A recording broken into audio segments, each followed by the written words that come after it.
అందరికీ నమస్కారం. ఈరోజు అన్నమయ్య జిల్లాలో ఎంపూడ మీద చేసిన దాడి చాలా అమానుషణీయమైనది.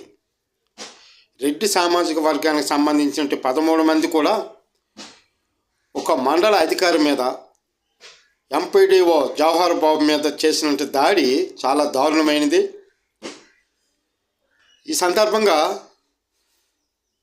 రెడ్డి సామాజిక వర్గానికి సంబంధించిన వాళ్ళంతా రెడ్డిలంతా కలిపి అతని మీద దాడి చేయడం, వీళ్ళంతా కలిపి జగన్మోహన్ రెడ్డి వర్గానికి సంబంధించిన కాబట్టి జగన్మోహన్ రెడ్డికి అత్యంత సన్నిహితులు కావడం మూలానే బాగా ధైర్య సాహసాలు ఒళ్ళు మతమెక్కి కొవ్వి, ఒక దళితుడు కదా మనం ఏమైనా చేయొచ్చు, ఎలాగైనా కొట్టొచ్చు, తిట్టొచ్చు, ఏమైనా చేయొచ్చు, మనకి ఎదురులేదు తిరగలేదని చెప్పేసి ఇలాంటి దౌర్జన్యాలు చేసేటప్పుడు నీకు నిజంగా నువ్వు యేసుప్రభు నమ్ముకున్న బిడ్డవైతే, జగన్మోహన్ రెడ్డి గారు మాజీ ముఖ్యమంత్రి గారు, నీకు చిత్తశుద్ధి ఉంటే ఇది తప్పుగా ఖండించి వాళ్ళకి కఠిన శిక్షలు పడేలాగా ఒక పార్టీ ప్రతినిధిగా నువ్వు కూడా బాధ్యత తీసుకోలే. ఒక మాజీ ముఖ్యమంత్రిగా నువ్వు నీ కులం వైపు ఉంటావో, అన్యాయం జరిగిన చోట ఎదిరించి నిలబడతావో నువ్వే నిర్ణయం తీసుకో.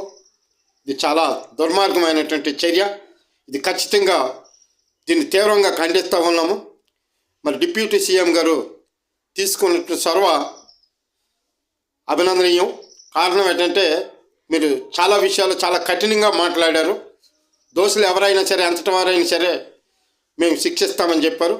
అలాంటి వారికి కఠిన శిక్షలు పడాలండి. 14 రోజులతో జైలు శిక్ష చేయడం, 14 రోజులు కస్టడీలో ఉంచడం ఇది సాల్దు.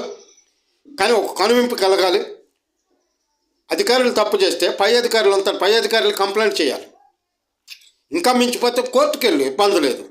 అంతేగాని బతుకుదాడులకి పాల్పడడం అనేది ఇది చాలా దారుణం. ఇది మానవ మృగాలాగా వాళ్ళు కుల అహంకారము, కుల దురహంకారులు, ఇలాంటి కుల దురహంకారులు కఠినమైనటువంటి శిక్షలకు ఈ కోర్టు విధించాలి. న్యాయస్థానం తప్పనిసరిగా వాటిని పరిశీలనలో ఉంచి న్యాయం జరిగేలాగా ఈ కూటమి ప్రభుత్వం కూడా సర్వ్ చేసి, ఇప్పటికే డిప్యూటీ సీఎం గారు సర్వ్ చేసి చూపించారు.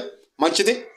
ఇలాంటి చర్యలు మళ్ళీ భవిష్యత్తులో పునరావృతం కాకుండా ఉండాలనుకుంటే ఇప్పుడే ఈ ప్రభుత్వం కఠినమైనటువంటి చర్యలు తీసుకోవడానికి మరి ఆ ఎంపీడీ జవహర్ బాబుకి సహకరించి సాయం చేసి మీకున్న సత్యశుద్ధిని కూడా మీరు నిలబెట్టుకోవాలని చెప్పేసి ఈ సందర్భంగా ఈ ప్రభుత్వానికి నేను విజ్ఞప్తి చేస్తూ ఉన్నాను. జగన్మోహన్ రెడ్డికి చిత్తశుద్ధి ఉంటే దీన్ని వెంటనే ఖండించి తీరాలి. బాధ్యతను పరామర్శించడానికి రావాలని చెప్పేసి